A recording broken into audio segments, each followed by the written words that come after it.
Olá, boa tarde, amigos telespectadores da TV Cultura Litoral. Começa agora uma nova edição do Opinião.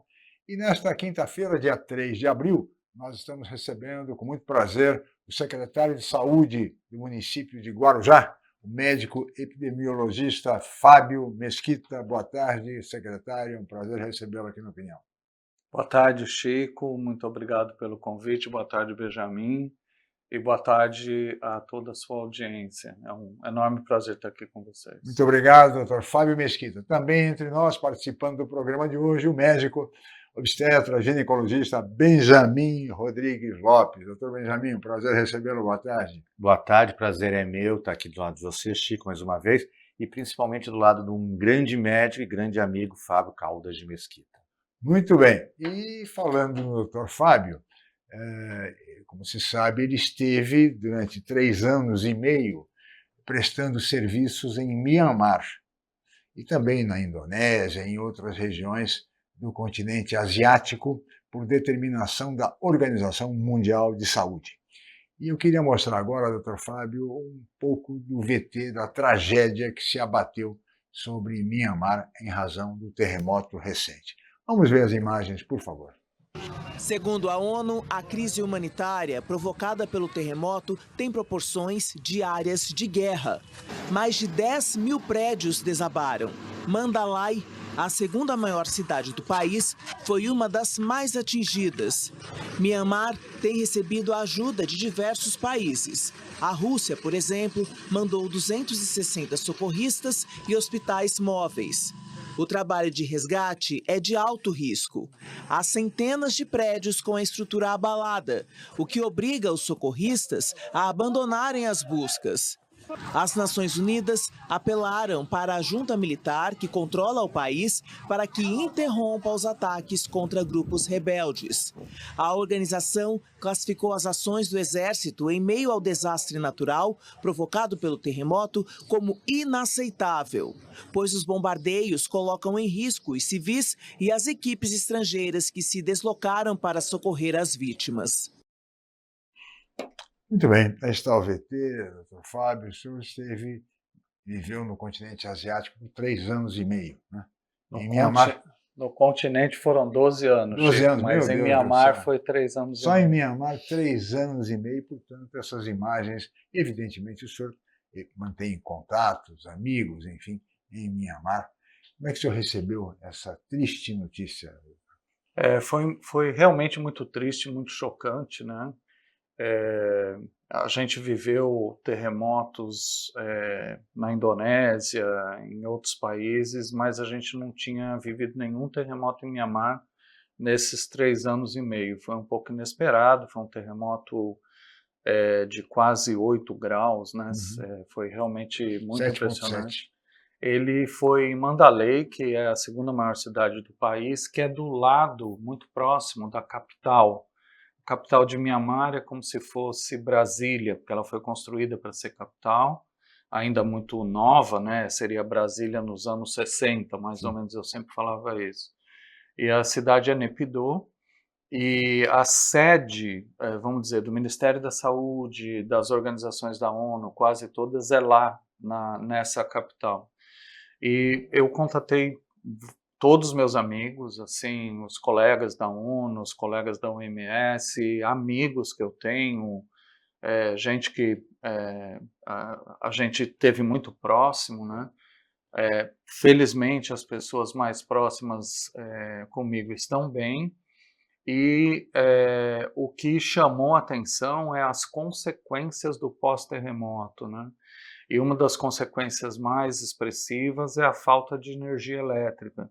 Então, por exemplo, em Mandalay e Naypyidaw, as pessoas estão durante 20 horas por dia sem energia elétrica. Só tem energia elétrica 4 horas por dia. E aí, como as estradas foram muito abaladas, as pessoas estão com dificuldade de chegar à comida, porque esses lugares são mais isolados, né? Então a comida às vezes vem de outras áreas, outras regiões do país, etc. E estava com um problema de abastecimento no supermercado, com uma série de coisas assim. E assim, completamente lamentável, o país está numa guerra civil, eu mesmo vivi lá como o o diretor da OMS atuando no país durante 1 ano e meio, o último 1 ano e meio que eu tive lá até setembro de 2022, e já tinha a guerra civil, né, entre grupos armados e a ditadura militar que controla Myanmar hoje. Agora, assim, é inaceitável que essa guerra civil aconteça neste momento. O VT colocou, aliás. Né? Exatamente. Mas, pelo que eu ouvi ontem, parece que houve lá, tanto dos grupos de oposição como do governo militar, que houve uma pausa de pelo menos 1 mês até que a cessar-fogo. Um cessar-fogo de pelo menos 1 mês. Tomara. Espero que funcione. Pelo menos isso, né? Porque veja, doutor Benjamin, mais de 3 mil mortos, terremoto, guerra civil, evidentemente falta de comida, falta de energia, doenças certamente, falta de Os hospitais estão lotados, está tudo tragédia, lotado. Não? Eu sempre tenho por norma ter bom humor, mas não dá para fazer nenhum comentário espirituoso numa tragédia, na verdade, 3 tragédias misturadas num único evento. Claro que o evento que chama atenção é o terremoto. Claro. Inclusive, as primeiras notícias, logo em seguida, é que tinha o risco da liquefação do solo. O solo encharcado ia simplesmente se desfazer e aí a tragédia ia ser incomensurável. Mas acima dessa, ou antes desse terremoto, há a guerra civil. A gente, e nós que somos um pouquinho mais velhos, vivemos uma ditadura militar no Brasil, não no nível de uma guerra civil, mas com combate armado. Sabemos as sequelas que isso deixou nas nossas gerações. O filme que ganhou o Oscar retrata um episódio que aconteceu. Agora lá não, a guerra civil de fato. Existe uma matança, uma briga, e existe uma ditadura concreta. Junta com tudo isso, a gente ainda tem que lembrar que neste momento o mundo está mais frágil. Desde que o presidente dos Estados Unidos desmonta os organismos mundiais de ajuda, Sim. toda a questão, inclusive de exercer, USAID, por exemplo, que agora vai fazer toda essa falta, toda a questão de inclusive ajudar nesse cessar-fogo. A ONU tem dificuldade de conseguir mandar um exército de paz para que pelo menos possam se salvar as pessoas que estão presas debaixo da terra. E no nosso VT, deste jornal, que não é um jornal de esquerda, mostra quem está dando ajuda é a Rússia. Cadê os Estados Unidos? Será que neste momento, eu lembro as falas daquela bispa presbítera na posse do Trump, será que o senhor não tem humanidade? Fica aí a pergunta, realmente é muito importante. Doutor Fábio, o senhor, quando estava em Myanmar, enfrentou, inclusive, o golpe, né? Sim.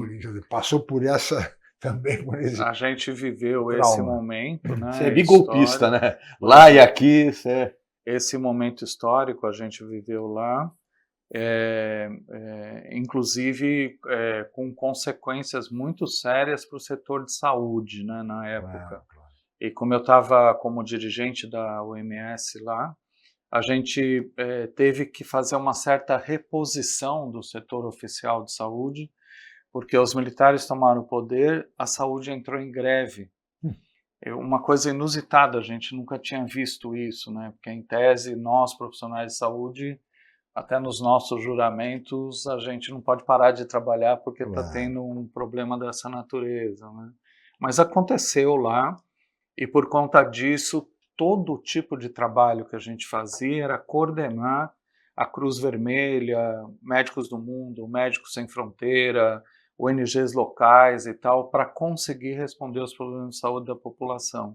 Porque o setor público estava parado, o setor privado estava confuso por conta desse conflito, né, importante. Por exemplo, nós perdemos 2 motoristas da Organização Mundial de Saúde que foram mortos quando estavam levando vacina para alguns lugares que eram perigosos realmente, né, de ir, etc. e tal, mas a gente enfrentou esse problema. Também a gente teve uma bomba dentro da sede da OMS em Yangon.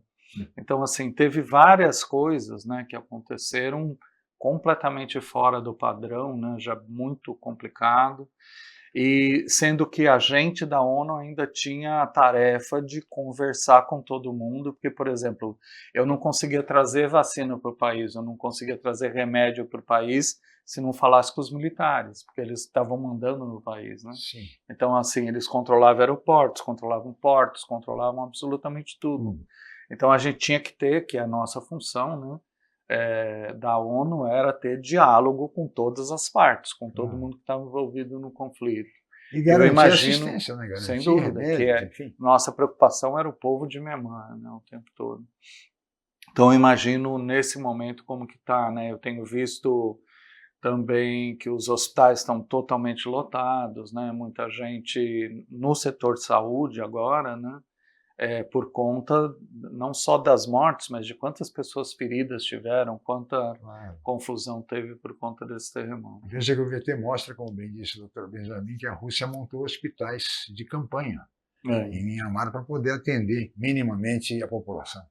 Só uma coisa interessante, né, que eu aprendi no mundo e até trabalhando na ONU, né, que o mundo é dividido em três, né, por conta da geopolítica, né. Sim. Então tem um lado que é sob controle da Rússia, um lado sob controle da China e um lado sob controle dos Estados Unidos da América. E Myanmar, nesse momento, desde a ditadura, está sob controle da Rússia. Inclusive, a Rússia apoiou o processo da ditadura, mandou armas, mandou coisas assim. Então, faz um certo sentido de que foram eles que levaram a primeira ajuda humanitária, mas a gente viu que várias outras organizações, principalmente essas grandes organizações internacionais, né, Cruz Vermelha Internacional, Médicos do Mundo, Médicos Sem Fronteira, que tem base na Suíça e na França, enfim, tem bastante gente lá ajudando, além, evidentemente, das organizações que já estavam lá. No mínimo para aliviar um pouco o sofrimento da população de Myanmar e de todos os países ali que foram afetados por esse terremoto. Muito bem, senhores, nós vamos para um rápido intervalo, mas voltaremos em seguida com a opinião.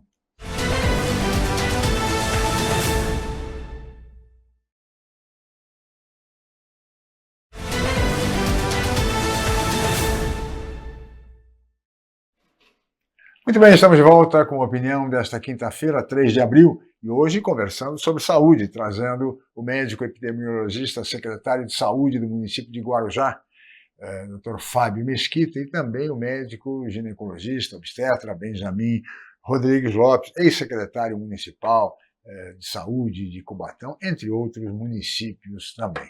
E agora, senhores, nós vamos mostrar um VT sobre a campanha de vacinação contra a gripe, que nacionalmente vai começar na próxima segunda-feira, mas que aqui na região já teve início. Vamos ver o VT, por favor. A distribuição da primeira leva de imunizantes começou nesta sexta-feira. A previsão é de que 35 milhões de doses sejam entregues até o fim de março, nos estados do Nordeste, Centro-Oeste, Sul e Sudeste. A meta é imunizar 90% do chamado grupo prioritário: crianças de 6 meses a 6 anos, idosos, gestantes, pessoas com deficiência, doentes crônicos, profissionais da saúde e professores. A vacina protege contra 3 vírus do tipo influenza, H1N1, H3N2 e B. O ministro da Saúde, Alexandre Padilha, quer envolver autoridades e influenciadores para aumentar a adesão à vacina. Ter o envolvimento direto do presidente da República, do vice-presidente na vacinação. Eu já fui ministro outras vezes, sei o quanto, no dia que a gente ia levar ali a vacinação do presidente, quanto que aumentava a vacinação nas unidades de saúde, a procura pela vacina, envolver todo o governo federal no esforço de vacinação.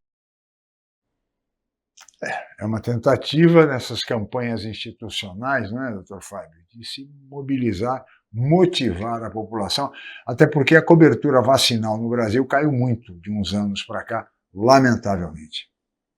Sem dúvida nenhuma. É extremamente importante, né, a vacinação. Ali no Guarujá a gente começou na segunda-feira, dia 31, e eu fui o primeiro a ser vacinado. A gente fez questão assim de filmar isso também e colocar, porque eu acho que tem essa lógica que o Padilha mencionou, né? Assim, o fato de que algumas autoridades de saúde, eu aprendi isso no Ministério, o tempo que eu trabalhei lá, algumas autoridades de saúde se vacinam, dão um exemplo de que é importante a vacinação e etc, né? Eu tenho 67 anos, né? Então, assim, estou na faixa etária que precisa da vacinação e é uma proteção super importante. Inclusive, no dia eu levei o meu comprovante de vacina de 2024, 2023, para dizer que eu estou seguindo isso, não é uma publicidade, né? É realmente uma preocupação. Há necessidade de levar a carteira Não, de não vacinação? não há. tem a necessidade. Eu quis levar mais para mostrar para os funcionários, claro. para as pessoas e tal, né? Mas o que é importante nisso, né? Essas vacinas realmente protegem. E a gente está Protegem. vamos dizer assim, a gente tem doenças que são sazonais, né? Que elas são mais importantes num determinado período do ano. Então, por exemplo, nós começamos o ano com norovírus, né? Aquela confusão das diarreias que veio da água contaminada, etc. e tal. Aí tivemos a dengue, né? Que ainda estamos, né? Ainda tentando controlar a dengue. E daqui a pouco vem a gripe. A gripe. Então, assim, a gente precisa realmente estar preparado para todas essas fases, e a vacina é a melhor proteção que existe. A cobertura vacinal, por exemplo, no caso do Guarujá, está melhorando? Nós estamos fazendo... Está aquém do desejável? Nós estamos fazendo um grande esforço para melhorar. Né? Assim, todo mundo sabe que um dos motivos que derrubou a ministra Nízia, né? Sim. E que o Padilha voltou ao ministério, foi a baixa cobertura de vacinação nacional. Ela tinha sido destruída no governo Temer e Bolsonaro, mas os 2 primeiros anos do governo Lula não recuperou, e por isso que essa mudança foi importante. Você vê o Padilha pessoalmente falando de vacina, etc. Dizendo que o Lula será vacinado. O Geraldo Alckmin vai vacinar, etc., porque é importante. Claro. E é importante estimular a vacina. No Guarujá, por exemplo, quando eu cheguei lá, a gente tinha uma determinação do Ministério da Saúde, é uma história longa, né, que não devia vacinar em escola.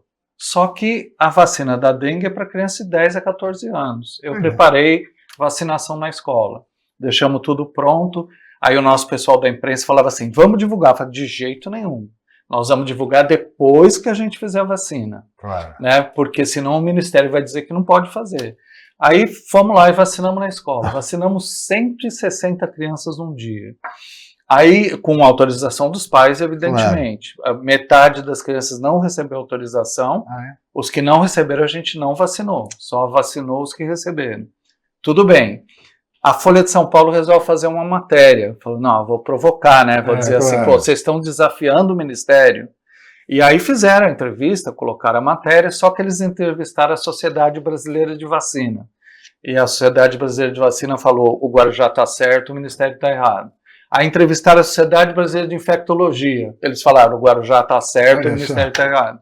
E aí tem um parágrafo que o cara do Ministério, que ainda era do tempo da Anísia, fala que a gente estava errado. Mas a matéria inteira fala que a gente estava certo.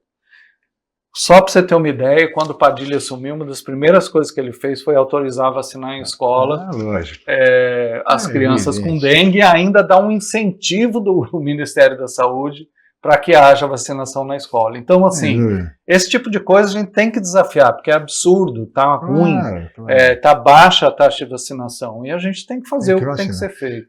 Benjamin, eu sou de um tempo, acho que você também, da vacinação na escola. Nós fomos vacinados. Eu li nos livros isso. Não tempo que meningite com revolvinho, não tinha conversa. Não tinha jeito, né, Benjamin? Eu tenho uma provocação para fazer para o Fábio, que eu não vou deixar barato. Mas eu primeiro quero mostrar que eu tomei a vacina também. Já tomou a vacina? Mas não é por idade. Profissional de saúde. Aqui não, meu amigo. Então eu tomei por acaso no dia 1º de abril, no dia da mentira. Mas a carteirinha está aqui para provar. Não tem mentira nenhuma. A minha provocação, Fábio, além do fato da idade, é assim, primeiro assim, eu quero dar os parabéns ao prefeito de Guarujá, o Farid Madi, e ao Fábio, porque das 3 principais cidades da nossa região, a única cidade que tem um secretário de saúde, médico ou profissional de saúde de fato é o Guarujá. Sim. Santos, São Vicente são advogados. Mas não são competentes? A gente nunca discute competência de ninguém. Mas quando o Fábio começa a falar, e é isso que eu queria pegar no pé dele, qual é a função do secretário de saúde? não é apagar o incêndio da vez. Ele chega no Guarujá com surto de diarreia. Teve que, literalmente, tampar o buraco que estava acontecendo lá. Mas é prever. O secretário de saúde, e ele é um sanitarista, um epidemiologista, consegue entender a sazonalidade. Que no verão a gente tem as doenças contaminadas da água, os turistas estão aqui, Sim. que logo em seguida, entre fevereiro, março e abril, as águas de março, a explosão dos mosquitos, nós temos surtos epidêmicos de dengue, e depois nós temos a gripe chegando. Nós temos, e eu sempre uso essa expressão, uma máquina do tempo. A gente olha para o hemisfério norte e sabe qual é o vírus da gripe que circula lá, e fazemos a vacina aqui. A gente olha na pandemia, era 3 meses, a gente sabia o que ia acontecer aqui. Mas precisa ter massa crítica. As pessoas têm que pensar, têm que saber prever epidemiologicamente o que vai. Senão, o secretário de saúde vira bombeiro da cidade, corre atrás da desgraça. Em segundo ponto, essa campanha de vacinação, ela me ensina uma coisa que eu conheço o Fábio há tantos anos, que o Fábio tem uma incapacidade de obedecer ordens burras. Quando começou a epidemia da AIDS... Ainda bem, né? Mas é a qualidade dele. Quando começou a epidemia da AIDS, ele quase foi preso, porque ele percebe, pela epidemiologia, que a AIDS tinha um comportamento de ser transmitida por usuários de drogas injetáveis, que compartilhavam seringas. E ele ousou, como médico, dizer, vamos dar uma seringa limpa, ele não vai parar a droga, mas pelo menos não vai morrer de AIDS. É verdade. Vamos nas escolas vacinar as crianças. Muito bem. Converse com a família, oriente. Não aceito ordens burras. E aí, o último advertência ao Padilha. O governo Lula está mal avaliado. A saúde do governo Lula perdeu 2 anos de poder fazer a diferença.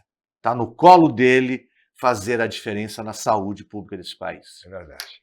Ele vai ter 1 ano de mandato, de gestão, porque certamente ele será candidato à reeleição, provavelmente. Ou 5. 1 ano de mandato.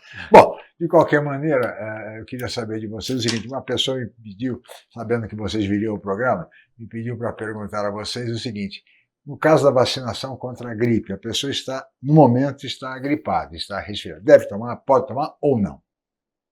É melhor que não. Melhor é melhor que espere esperar. Pouquinho, porque o organismo precisa estar preparado, né? Tá.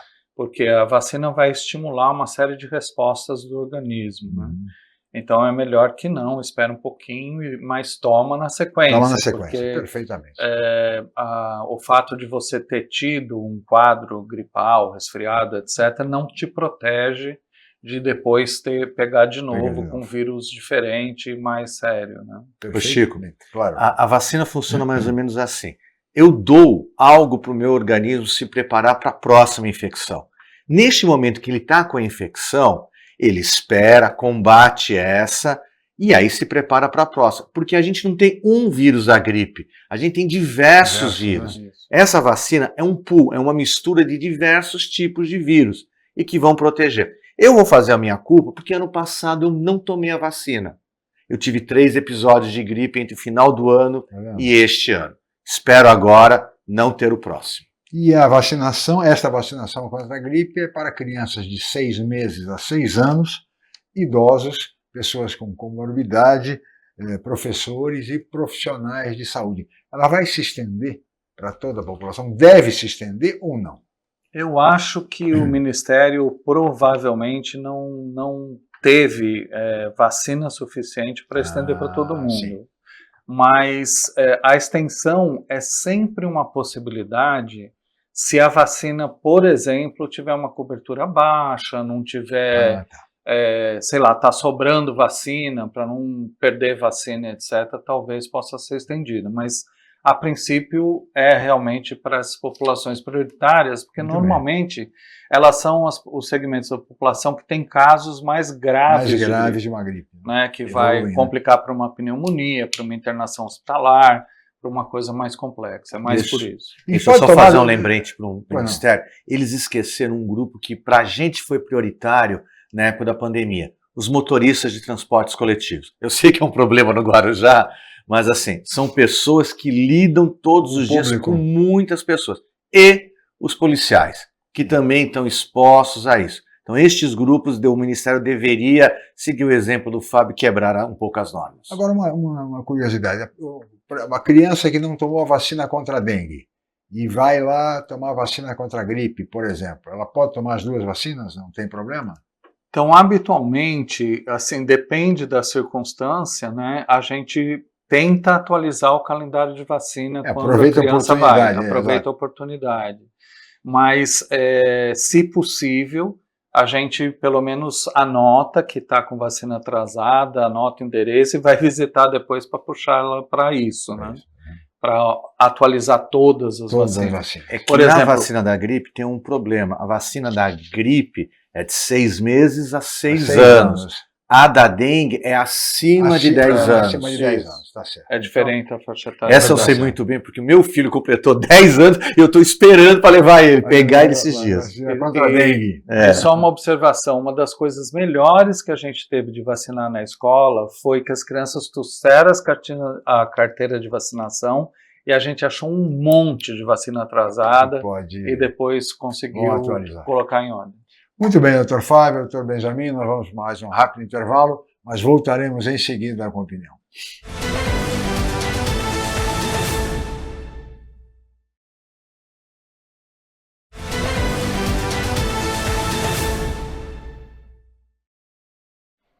Estamos de volta com a opinião nesta quinta-feira, 3 de abril, e hoje recebendo 2 médicos, Fábio Mesquita, que é o secretário de Saúde de Guarujá, e Benjamin Rodrigues Lopes, que é também médico ginecologista e ex-secretário de Saúde de Cubatão, de onde mais?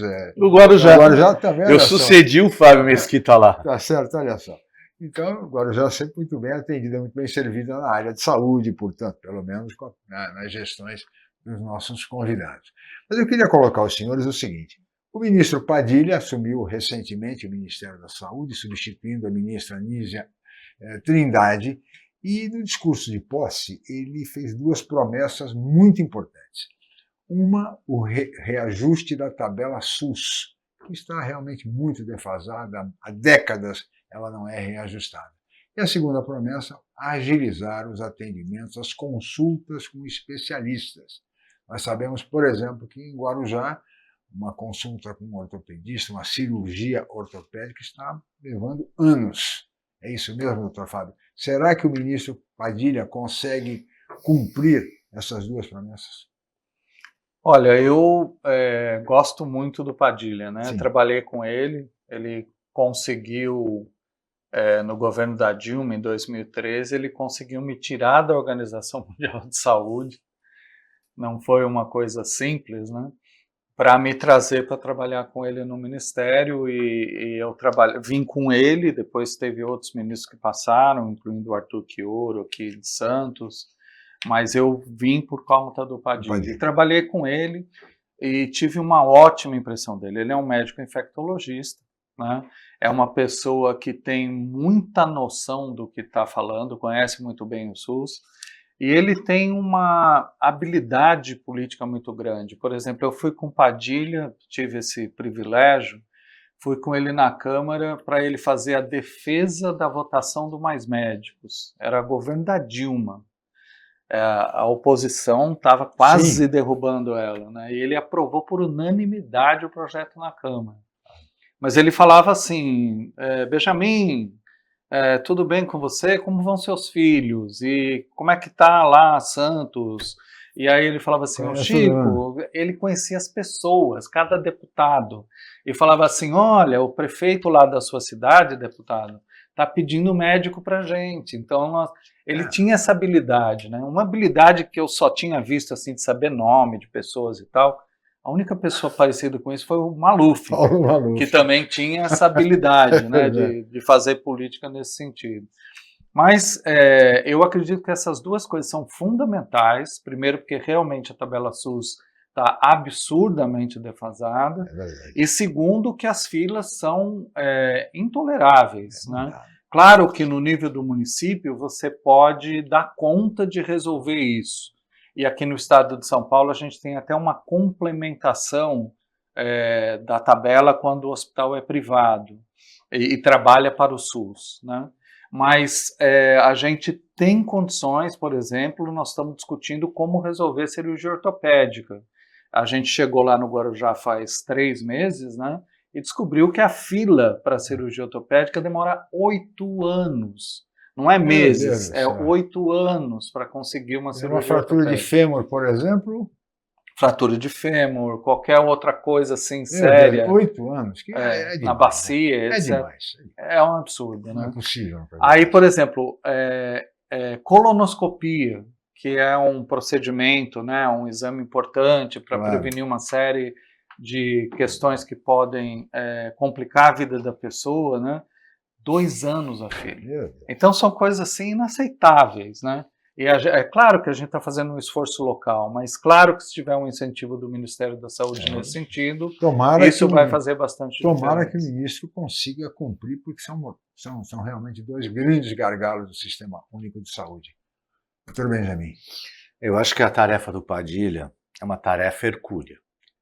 Eu conheço menos o Padilha, tive alguns contatos com ele, mas gosto muito da biografia dele, porque ele é um político, ele é um médico, ele é um professor e é uma das poucas pessoas que vivem o SUS na veia. A gente sempre reclama que, por exemplo, olha, o presidente da República, o ministro passou mal, ele vai para o Albert Einstein, vai para o Sírio-Libanês. O Padilha, e eu vou fazer uma indiscrição, quando a mulher dele teve o filho no hospital do SUS, Vila Nova Cachoeirinha. Realmente ele acredita no SUS. Nos últimos anos, o SUS de 88, que foi criado, ele tem um desequilíbrio que é gigantesco. Chico e o Fábio, melhor do que ninguém, me ensinou isso. Hoje, o financiamento do SUS é municipal. Mais de 70%, 80%, em algumas cidades quase 90%. O restante vem do governo federal, 10%, 12%. O governo estadual, ele vira as costas, não para a Câmara, para o SUS. Guarujá é uma das cidades em que o governo do estado menos investe. Santos, nós temos um hospital estadual, o Hospital Guilherme Álvaro, nós temos um AME. Cubatão, nem isso tem, não tem nada. E fica tudo nas costas do gestor municipal, do prefeito. Junta com isso, e o Chico, que é um homem muito ligado à Santa Casa de Santos, sabe a dificuldade de manter um grande hospital filantrópico, de misericórdia, com a tabela do SUS. Em alguns itens, a tabela foi corrigida. Alta complexidade, alguns estímulos tem. Mas para o feijão com arroz, não tem. Se você pega uma senhora que quebra o fêmur e ela não é operada nos próximos 48 a 72 horas, a chance dela de morrer aumenta em 50%. Em 8 anos, esquece. Não tem mais chance. É uma vergonha. E a gente pega na ortopedia, na cirurgia vascular, nos grandes casos de doenças cerebrais, AVCs. O gestor fica lotado. Quando eu era secretário de saúde, agora já substituindo o Fábio, eu tinha um walkie-talkie, não tinha walkie-talkie naquela época, que eu tinha um serviço de emergência me ligando, olha, uma pessoa teve um AVC. Eu perdi os cabelos, porque não tinha para onde mandar. Olha, fraturou, meu Deus do céu, o que eu faço? Santos, esta cidade, é privilegiada, porque grande parte da população tem um convênio de saúde, em torno de 70%. Nas cidades periféricas, o grande convênio de saúde que funciona é o SUS. É o SUS que dá vacina, é o SUS que faz o parto na maternidade, é o SUS que controla muito bem pressão alta e diabetes. Mas é o SUS que manca nas médias complexidades.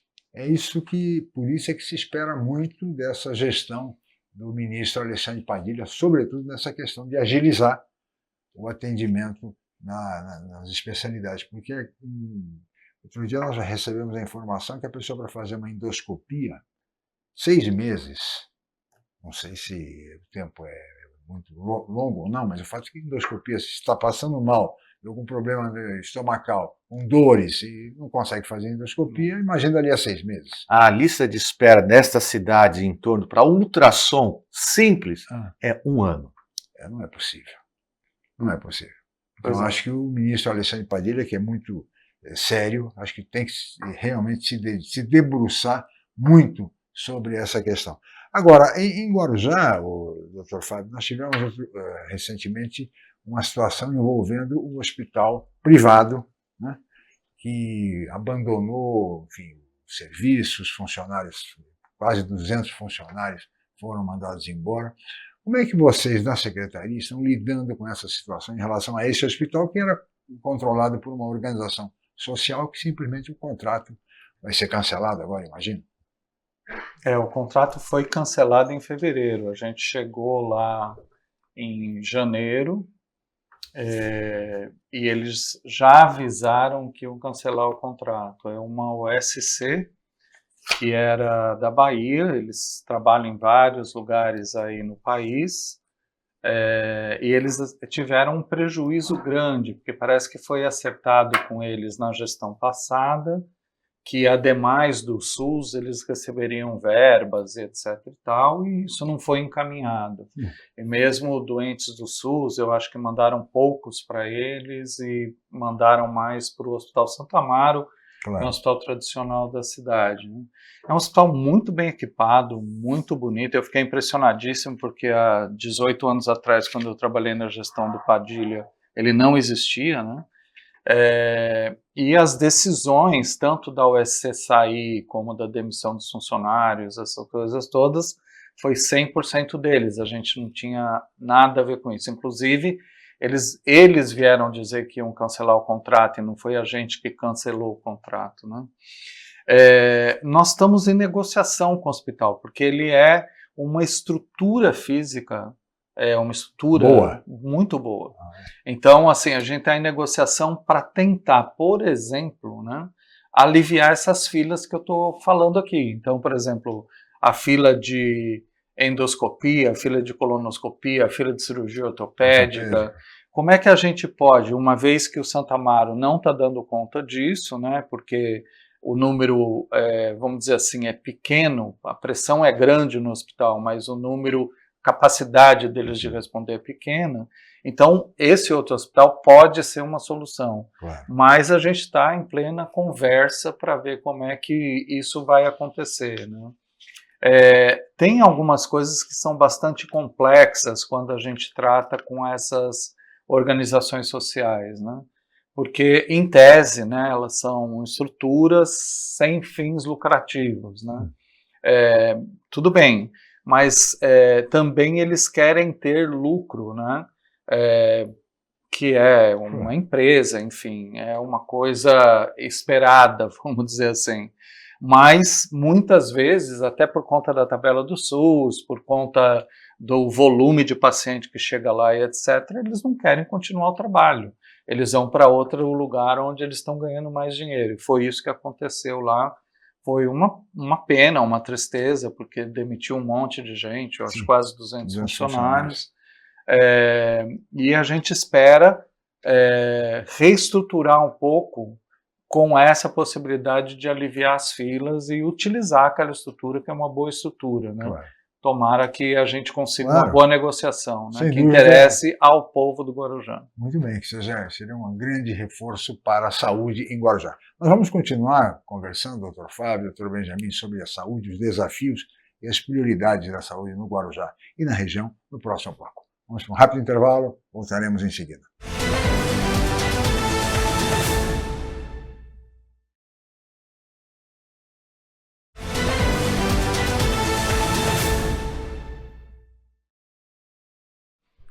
Muito bem, estamos de volta com a opinião desta quinta-feira, dia 3 de abril, e agora vamos para o último bloco do programa que recebe o médico Fábio Mesquita, secretário de Saúde do município de Guarujá, e Benjamin Rodrigues Lopes, médico ginecologista e que foi secretário de Saúde de Guarujá e também de Cubatão.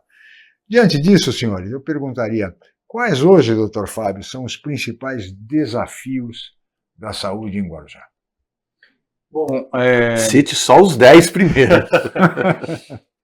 A gente, sei lá, para mim foi uma surpresa, né? Porque eu voltei para o Guarujá depois de muitos anos e achei que a saúde estava muito abandonada. E uma surpresa maior ao saber, por exemplo, que o ex-prefeito da cidade era um médico, né? Então a saúde ficou lá um pouco largada. Mas, por exemplo, eu acho que o principal, a gente tem vários desafios. O mais importante deles é a mortalidade materna e infantil.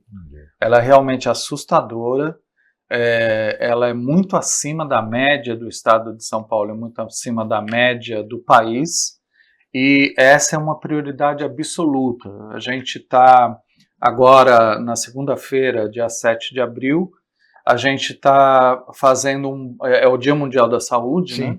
A gente está fazendo um balanço desses 100 primeiros dias, colocando algumas prioridades que a gente trabalhou nesse sentido, e a gente está reformulando, e vai sair no Diário Oficial agora no sábado, a Rede Aline, que ela cuida de toda essa questão da maternidade, da infância, do recém-nascido, etc. e tal. A gente reformulou essa estrutura para tentar equacionar esse problema muito sério do Guarujá.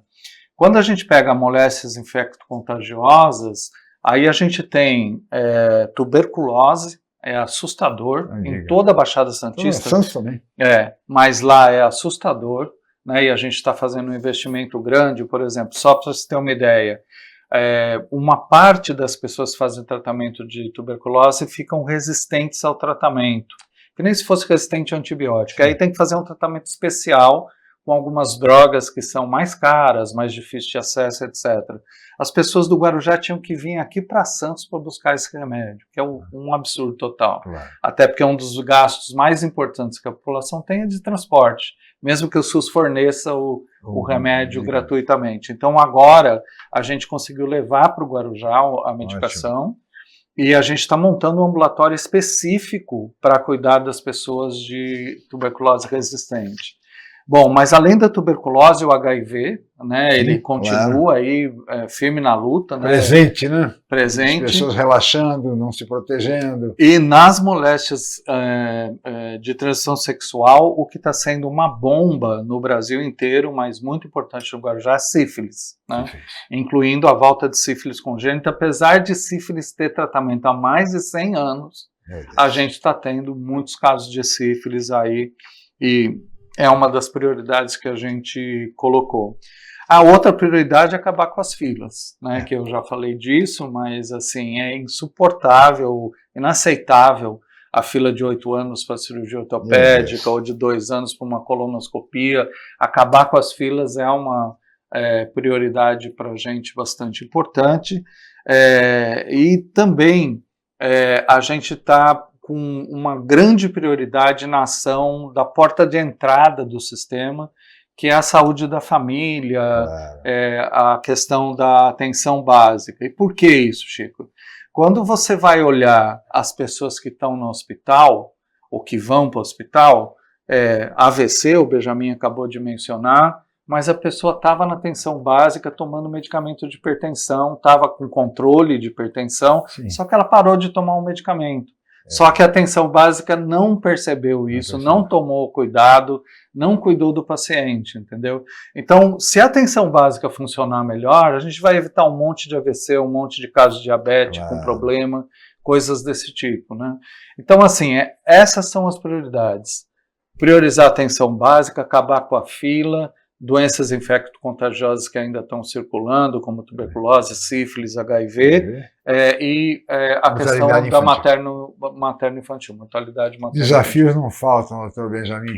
Eu brinquei com o Fábio que eram 10, ele chegou em 6. Eu anotei aqui. O que o Fábio relata é o olhar. A gente faz política na saúde, olhando as necessidades da saúde. É que o Fábio ele é muito mais cavalheiro do que eu. A situação do Guarujá é uma situação que nos envergonhou muito, porque não era que o prefeito era médico, o vice-prefeito também era médico, hoje vereadora. Então, assim, houve um descalabro nos últimos 8 anos na cidade, que não é que ela ficou parada no tempo, ela perdeu, ela voltou atrás em muito tempo.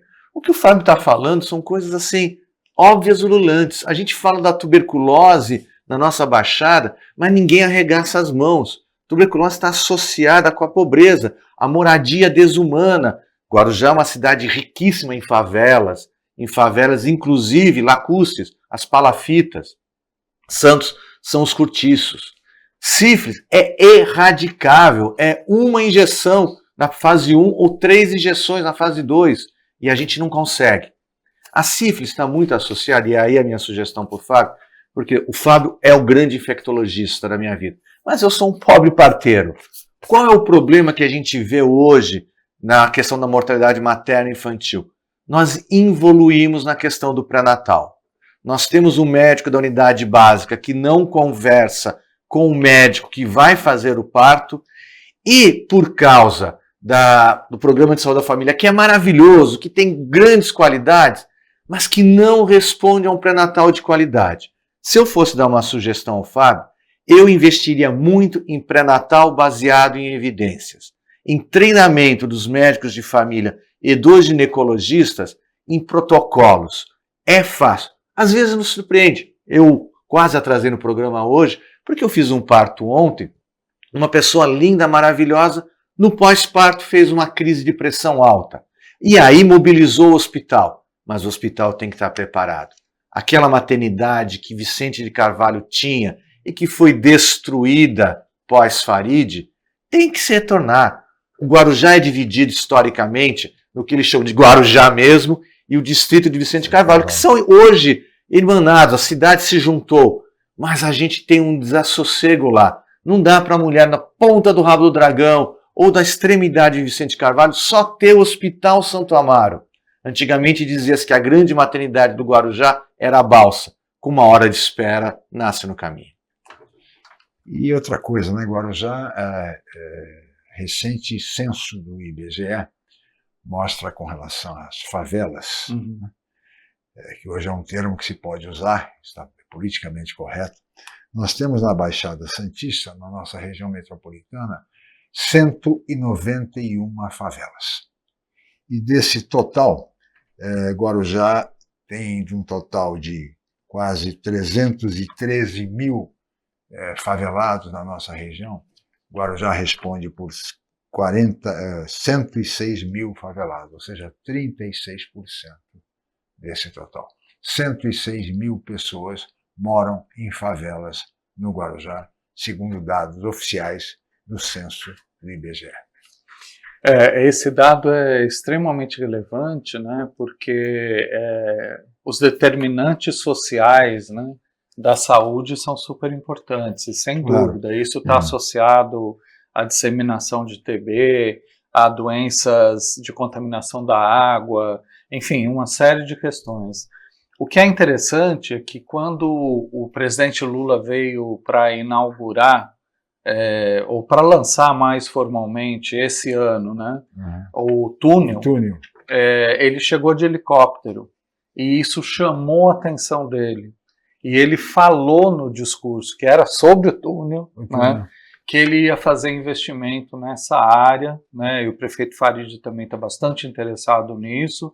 A gente tem como secretário de habitação o Pedro, que já foi prefeito no Guarujá, enfim.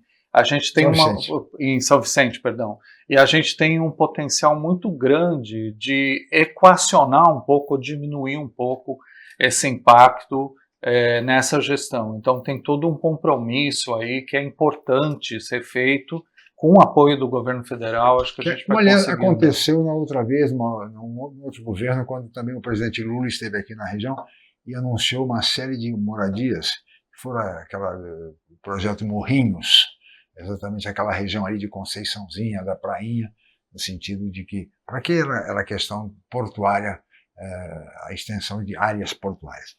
Muito bem, senhores, olha, nós teríamos muito mais a conversar, Benjamin, mas infelizmente nós temos limitações de tempo, doutor Fábio. É uma pena, a conversa está ótima. Doutor Fábio, muito obrigado pela sua presença, pela sua participação e boa sorte à frente da Secretaria de Saúde de Guarujá. Muito obrigado, viu, Fábio? Muito obrigado, Chico. Acho que o apoio de vocês é fundamental. A gente não consegue fazer saúde sem a imprensa tá próxima, tá aberta para ouvir as sugestões, né, e para disseminar a informação correta. Muito obrigado aí por essa oportunidade de estar aqui com vocês. Também um prazer sempre grande de estar aqui ao lado do Benjamin, um grande amigo. Muito bem, o ex-secretário de Saúde de Guarujá, de Cubatão, Benjamin Rodrigues Lopes. Benjamin, muito obrigado pela sua participação, presença mais uma vez. Eu que agradeço, é um prazer, eu gosto dessa casa, desse programa, gosto do convidado e gosto tanto que nem perguntei para ele quanto foi o jogo do Corinthians com o Palmeiras. Mas deixa para um outro programa.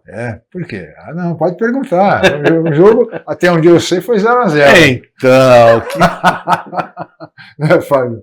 E graças ao goleiro do Corinthians, que o ele Corinthians conseguiu. ele está me torturando, né? Porque como palmeirense eu sofri muito nesse jogo. Sofreu mas tudo muito. bem. Eu sofri mais no Brasil e Argentina. Vai, essa aí é Essa esquece, de essa chorar. goleada fora o baile. Essa foi de chorar. Muito bem, senhores, chegamos ao final. Queria só agradecer a audiência da dona Cida, lá do Edifício Independência, que é uma assídua telespectadora. Um beijo para a senhora, dona Cida, muito obrigado pela sua audiência, muito obrigado a todos os telespectadores pela audiência qualificada de sempre. Nós estaremos de volta amanhã em mais uma edição do Opinião. Muito obrigado e até lá.